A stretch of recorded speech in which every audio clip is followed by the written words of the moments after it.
My dear brothers and sisters, we give thanks to our Lord Jesus Christ, who gave up himself that we may have salvation.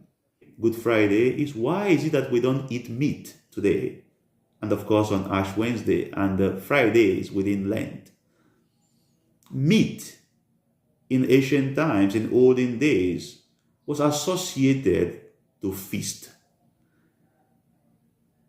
And to eat meat on this day simply means that we don't care about the sufferings of our Lord Jesus Christ. So as a discipline, as part of our penance, we are invited to avoid eating meat.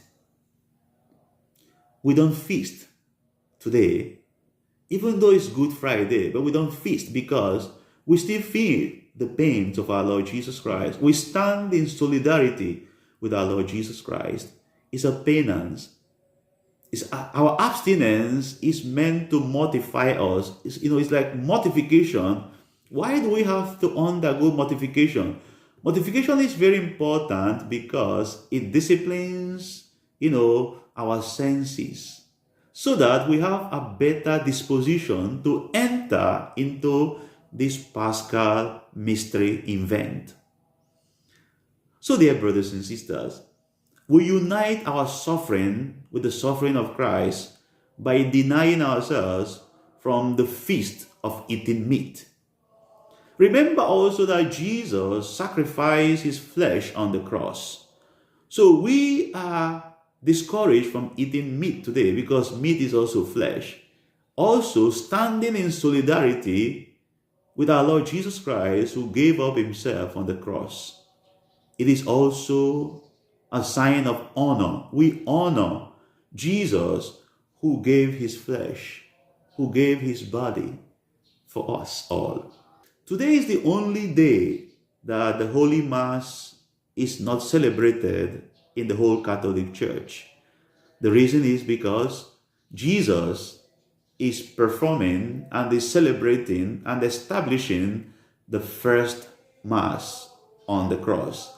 Because the Mass is a sacrifice and Jesus is the victim, and he is also offering the first Mass, the first sacrifice, and the ultimate and the highest sacrifice on the cross of Calvary. My dear brothers and sisters, let us journey with our Lord Jesus Christ on this day. Let us go through with him in his crucifixion so that on Easter we may rise with him. The cross for me is an acronym also. It reminds me of Christ being the center of my life. It reminds me of the compassion of our Lord Jesus Christ. The R reminds me of relationship. The cross is vertical, reverence. The cross has also horizontal crossing, and that is also respect for the people around me. The O reminds me of the openness of Christ, the obedience of Christ, that he remained obedient from the beginning until the end. He remained obedient to the will of his Father. And of course, the S reminds me of submission, that's loyalty, surrender to Christ. And the S, the second S, reminds me of sincerity in loving, simplicity in living. May God bless you.